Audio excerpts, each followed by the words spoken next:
Ethan struggled for been a moment to while, keep Tango hasn't under it? control as the horse caught wind of the smoldering rubble and It's carnage. been like 2 years. Should we stop and see if we can help anyone? Well, as you There aren't can any survivors. see, I'm not at Tom my turned toward the base. man's That voice. base is no There was a longer. truck in between them and what he now thought was the tail of the plane. My The dad pickup was an older and my model with rusted friends wheel wells and a are load of dead. scrap metal in the back. While Next my to it were three mum men sitting and my around a campfire. stepmums One of them slowly stood and and approached them. sisters, Name's Ned, stepsisters, sticking out a grease they're coat hand. alive. He My was a large, brothers, middle-aged man in need of no, a haircut. effrontery. Although he was smiling, it didn't reach his eyes. Tom slid off his horse So and took now over we the are hand. now Not at this before giving place, Ethan a small shake of his head. our new hoping he'd base. understand. He wanted to be ready to move quickly. Stepson? Tom Oh Miller, no, Cohen, the son, mommy. Ethan. He gestured to Ethan, who remained on Tango. He was a smart kid. You heard anything about what's happened? Chapter 13. Danny, north of Salt Lake City, Utah. Something cold and wet was nudging Danny's hand. Tell them Coming awake with a start, how you are, she jerked her hand stepmom, away and and pushed herself into a sitting what's your position. name? It was still dark Sure. out, and all she could see were shadows among other shadows. Sam, she whispered, her voice cracking. Sam didn't answer, but I something am whimpered. Who's there? 48 years Her eyes adjusting. old, Danny could see a shape about 2 feet high moving in front of her. and my name It whimpered is... again, a sad, pathetic sound, followed by the smacking of lips. Hey, Cohen. buddy. Danny held her hand, wincing at the burning pain the motion elicited from the wound on her arm. The dog eased forward and then licked at her fingers before pushing up against her legs and Got whimpering. them watch that mommy Cohen. Danny hadn't had a dog since she was a teen. It wasn't possible with the crazy schedule she had as a paramedic, but she missed the companionship. She'd always had a sense about animals, and it was immediately obvious that this one wasn't a threat. It was scared. What's your name, baby? She cooed, running a hand over the dog's furry head. It was some sort of long-haired, larger-sized dog, maybe a golden retriever.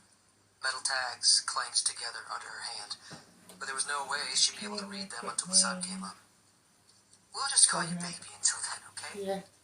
Just Baby like you answered did by licking Danny's to jaw, and she noticed how your dry her tongue stepsister, was. The aka water was already a precious my commodity. daughter. She didn't hesitate to fish out her bottle and Sure thing. share her remaining supply with her new Thank you. friend, who eagerly You're lapped welcome. it up out of her hand. Danny, who are you talking to? Sam moved slowly toward her, cautiously picking his way over the uneven ground. They decided to stop the night before as soon as the sun started to go down, since they had no source of light or a way to start a fire. When the freeway finally wound its way up through a low pass with Show wooded me your hills, feather. they'd randomly picked a spot a Sure. short distance off the road. Although they were seeing fewer people the farther they got from the city, they didn't want to chance an encounter with someone in the dark. I found us a new friend, Danny said, as he sat down next to her. God. I wonder what his story is. Nice Sam touch reached out too, to let the babe. dog take in his scent. Thank you, Daddy. Her? Danny corrected. Just a guess. What are you doing awake so early? The sky to the east was showing the first signs of morning's arrival, so it couldn't be later than 4 a.m. Couldn't sleep. Come on, I have something to show you, Sam answered. His voice was a strange mix of doom and awe that Danny didn't like. She'd had enough shock in the past day to last a lifetime, but she took his offered hand and he pulled her to her feet. How's the arm? Sam moved his hand to her forearm and led her back the way he had come, up a small grassy hill scattered with pine trees. Baby stayed close to Danny's legs.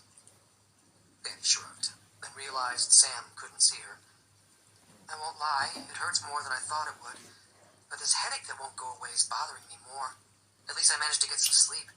The ibuprofen and the first aid kit helped, but we've only got 1 dose left. Maybe we could... She looked up as they crested the hill and stopped mid-sentence. They were looking north, and in the distance, low on the horizon, were the northern lights. Although the darkness was starting to recede from the sky, the undulating ribbons of violet and green-yellow were still visible.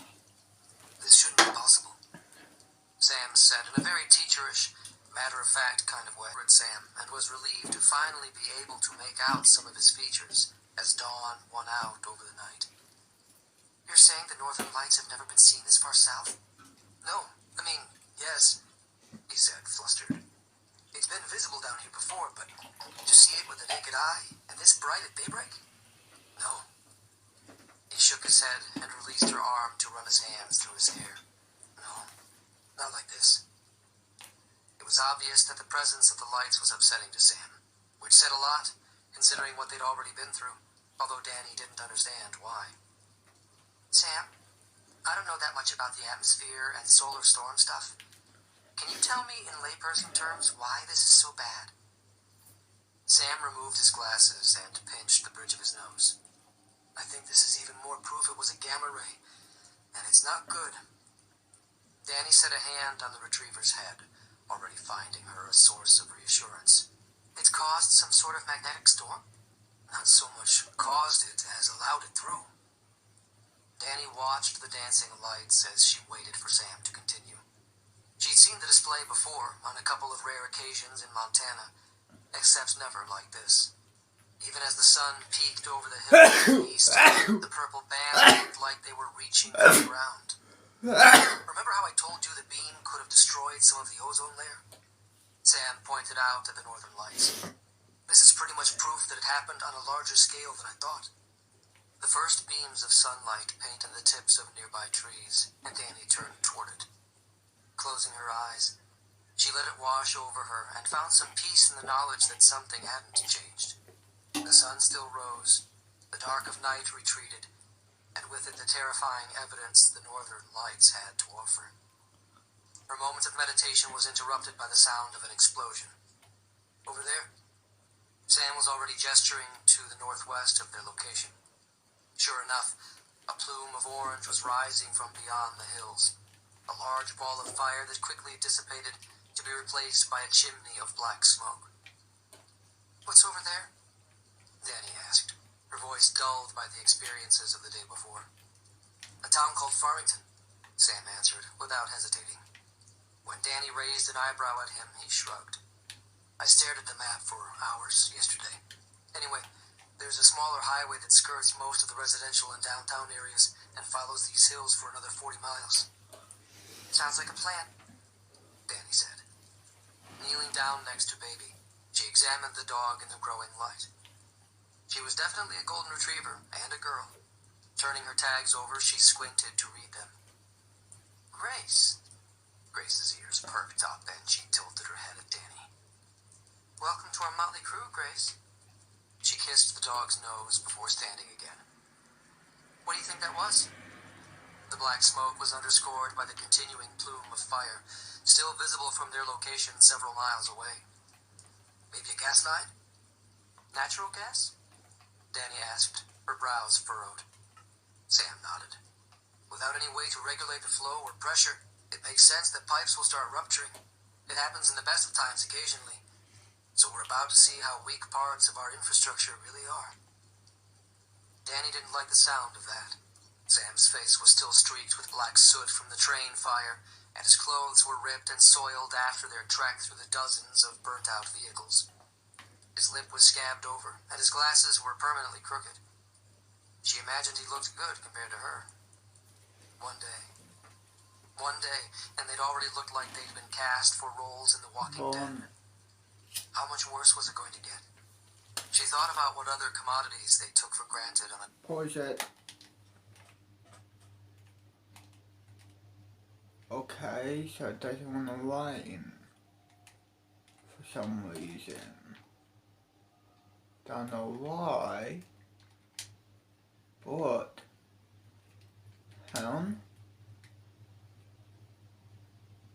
did I just...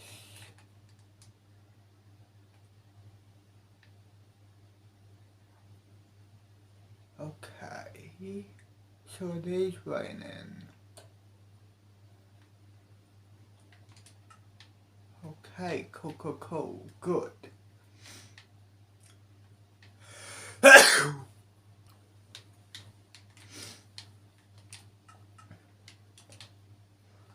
Okay. But how come when I look that way, no line? That way? What? No, that way? Oh well. Who cares? 3, 2, 1, and action. Daily basis. Somewhere south of us. Danny tripped over a root and barely caught herself as she scrambled to catch up. Won't they melt down without power to keep the water flowing over the rods? Sam shrugged into his backpack before leveling Danny with an expression that was hard to read. Sounds like you might know more about it than I do. I attended a 5-day hazmat training session at Hanford in Washington State a couple of years ago. I have a very basic understanding about how they work. Enough to know that if they go without power for very long, really bad stuff happens. Danny donned her own pack and fell into step beside Sam. They'd need to find some water soon. Sam glanced at Danny, and then at Grace, who was happily trailing them, tongue lolling to the side of her mouth.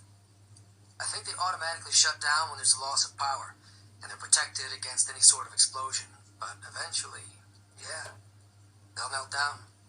I have no clue how long that would take, or what sort of impact it would have. Okay, Danny said. So we keep focusing on what we do know, and what we can control. Sam smiled. Right? And I was serious about the bikes. We'll be passing some small towns over the next 50 miles, so keep an eye out for any potential sources.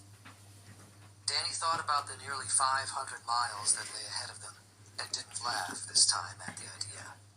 The Northern Lights. You think it means the power was knocked out everywhere? So, do you smoke with Mama? Sam answered without hesitation. Yes, You only see a small part of a much bigger picture. What about smoke? I can't go to Helena. Danny blurted. Cool. When Sam looked at her questioningly, she swallowed down her rising emotions and rubbed at her aching arm. Keep this water. It's my dad. He took early retirement a few years ago after he had a heart attack Keep and it moved to a small. tiny town about an hour from Helena. Said he wanted to live off the grid. Where's your mom? Hawaii, Danny said quietly. I haven't seen her in years. She moved back after the divorce. It was where they first met. Grandpa was stationed there and stayed after he retired. Bro, what's Mom up went to now? live with him. Anyway, Danny continued. My dad takes a couple of different meds for his heart. I usually bring him his refills when I visit every other weekend. Sam stopped her with a hand on her shoulder when Danny's voice broke. It's okay. I'm in no rush to get to Helena. If my wife's alive, the only way she's going to travel the 3,000 miles home is if power's restored. So, where are we going? Danny knelt down next to Grace and put an arm around the dog's neck, appreciating both the irony and perfection of her name. We're going to Mercy. Chapter 14. Patty, Mercy, Montana. The basement under Mercy City Hall had a dank and moldy smell to it. Even though there were no less than 5 scented candles burning around them, Patty still had to breathe through her mouth. The 2 ancient diesel generators they'd stored down there were the only working sources of electricity in the whole city so far. Caleb figured it was because they didn't have any computerized components, requiring manual pull starts instead. As great as it was at first to hear them running, they would only last as long as their supply of diesel, which wasn't much. One was allocated to the Mercy Corner Market, and the other to the medical center. The one doctor in town was busy. Why don't you go get some sleep? Caleb rested a hand on her shoulder. You've been down here all night with me, and I've got hours worth of channels left to wade through. The metal file cabinet had acted like a Faraday cage and protected the radio and battery, but so far, In that building over the other there. end had been nothing but static. That building over there. Patty raised her head from where it was resting on a stack of Cool, blankets. Mom. Picking up a notebook from the floor next to her knee, she raised an eyebrow at her husband. I still have some inventory left to sort through before the sun comes up, and we can get a better assessment of the damage. We'll need to know what supplies we have if this ends up lasting more than a few days. You know as well as I do that without access to Helena, we're going to come up short real fast. Patty! Deputy Jim Campbell was yelling her name before his feet even began pounding down the rickety wooden stairs. Patty wearily pushed herself to her feet, too numbed by the past day's events to have a normal reaction to the urgency in the young man's voice. What is it, Jim? Sheriff Waters asked me to get you, Patty. We've got a situation at the corner market. Jim, I'm too tired to play 20 questions, so why don't you just tell me what the situation is? Patty noticed the deputy was holding a flashlight. A working flashlight. Her hopes swelled as she gestured to the device. Are things starting to work again? Jim looked confused, then realized she was referring to the flashlight. No. Old Mr. Porter figured out if you take a new flashlight, one that didn't have batteries in it when that flash hit, well, you take one of those and stick some new batteries in it and it'll work. Makes sense, Caleb chimed in. Flashlights use a simple contact charge. Without the battery in it, the EMP wouldn't affect it. This is good. Patty smiled at him in agreement, then frowned again and turned back to Jim. The situation, she pressed the deputy. Jim shifted nervously from foot to foot. He was a young man of barely 21 who had been raised locally and joined the force only a few months before. Well, we got as a group of people gathering outside the store, demanding water and stuff. Sheriff Waters told them to disperse, but they're refusing. He, thought maybe you could talk some sense into him, Mayor Patty. Groaning, Patty hung her head and gestured for the deputy to follow her. Come on, Jim. I figured this might happen, but I was hoping the mob mentality might spare our small patch of civilization a bit longer. Want me to come? Caleb asked, hunched over the radio that was positioned on a cardboard box. His face was hard to read amid the shadows. The most powerful thing right now is information, Patty replied. Keep trying. It only took a few minutes to walk to the end of the short block, where the corner stores sat, well, on the corner. Patty squinted in the early morning light at the 10 or so people clustered in front of the large pane glass windows, where signs advertised everything from carrots to video rentals. The old generator called to the high school principal. There were less than 150 students in the junior/senior high combination school. What is it? Let's go to that building and we'll chill there. Done, baby. Good girl. Come on, mama. Say mama.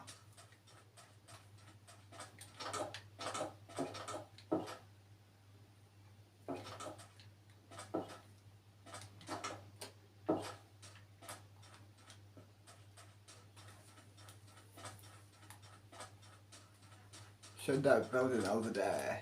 Yeah. That building over there. Cool, cool.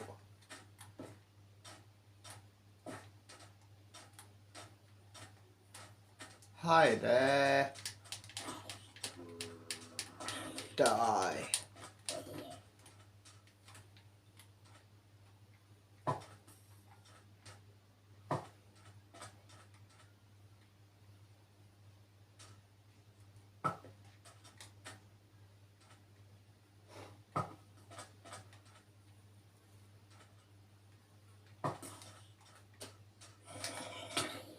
Shit.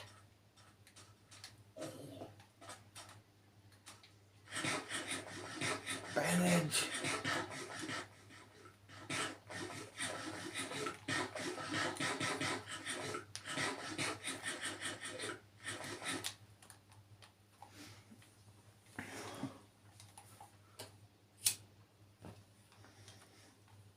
Hey, okay? Yeah, I'm okay.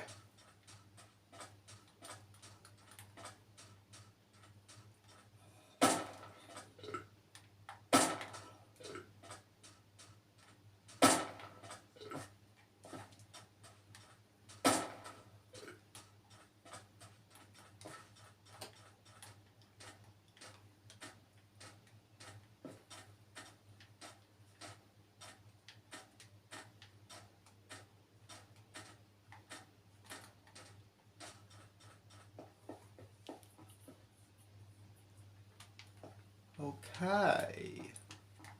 Oh, I can make this place my crib if I want. I might do it off camera.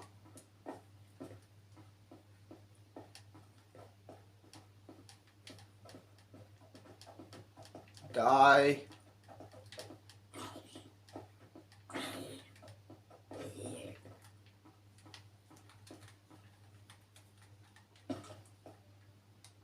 Cool.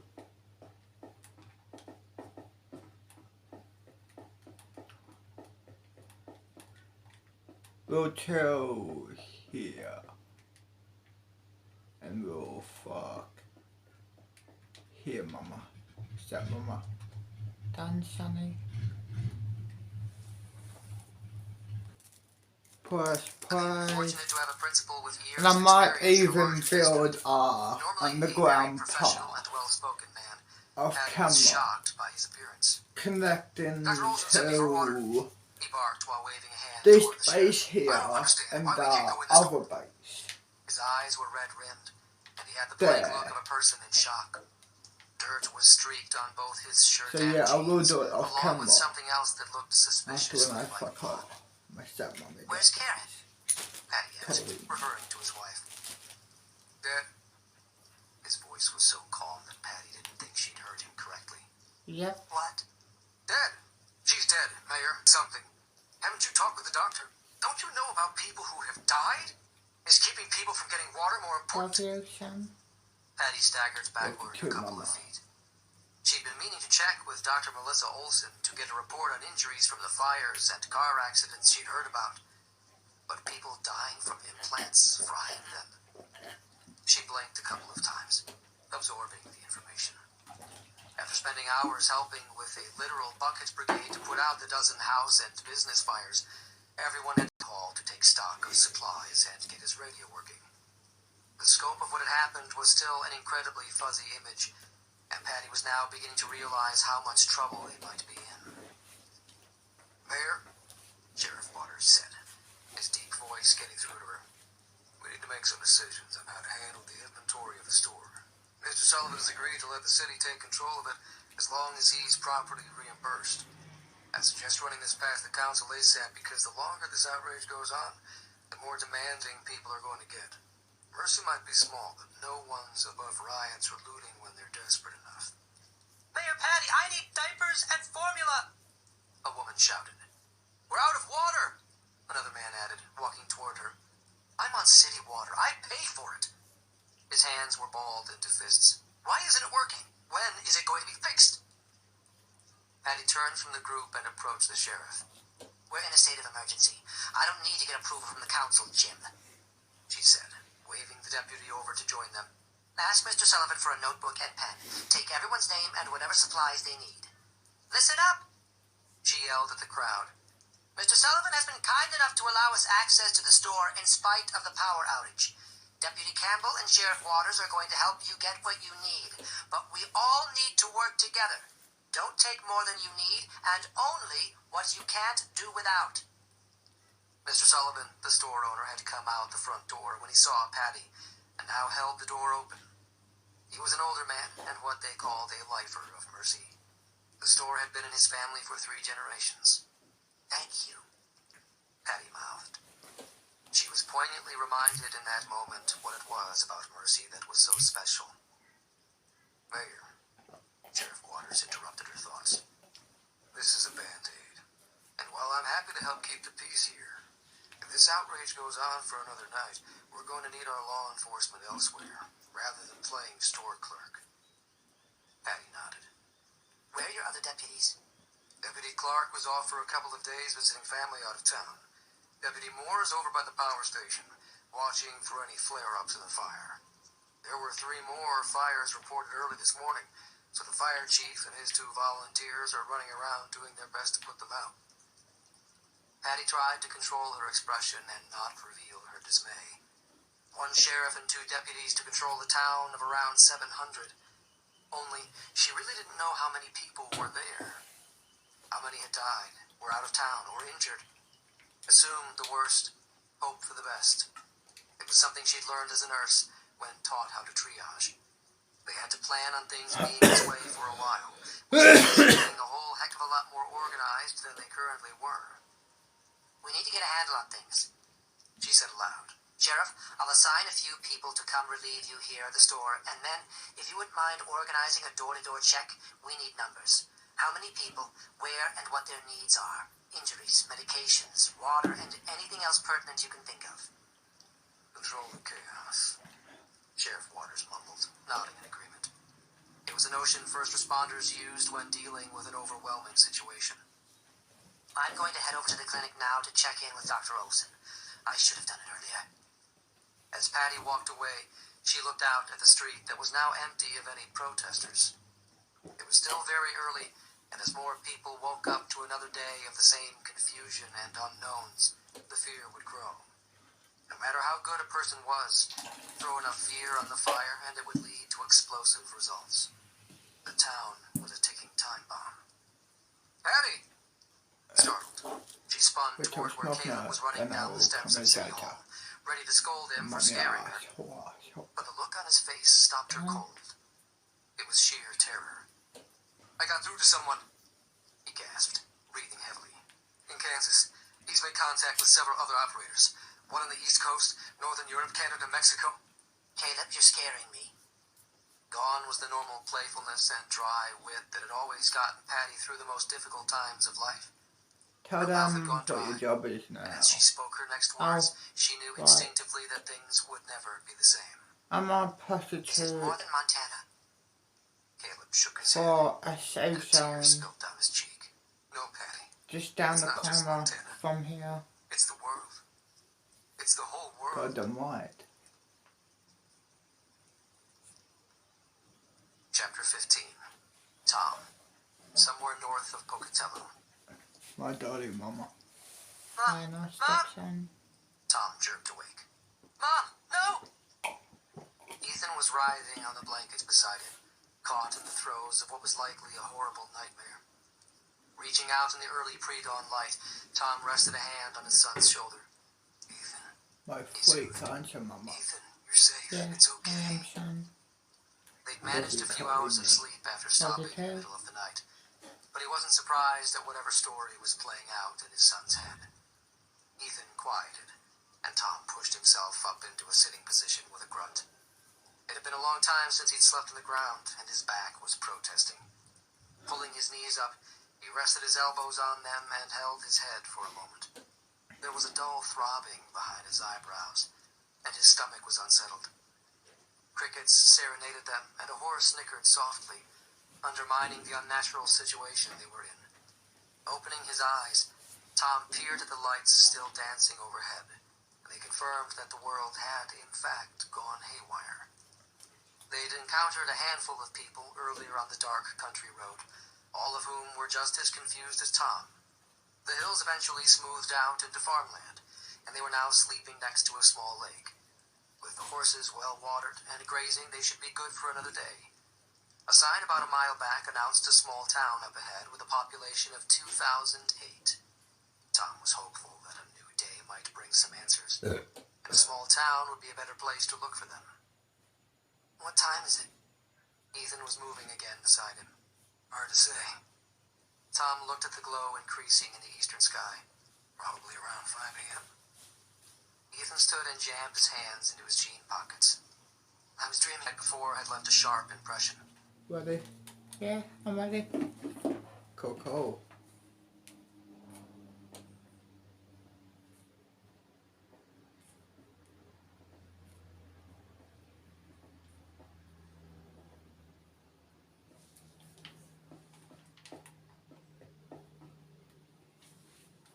Let's do this. Done.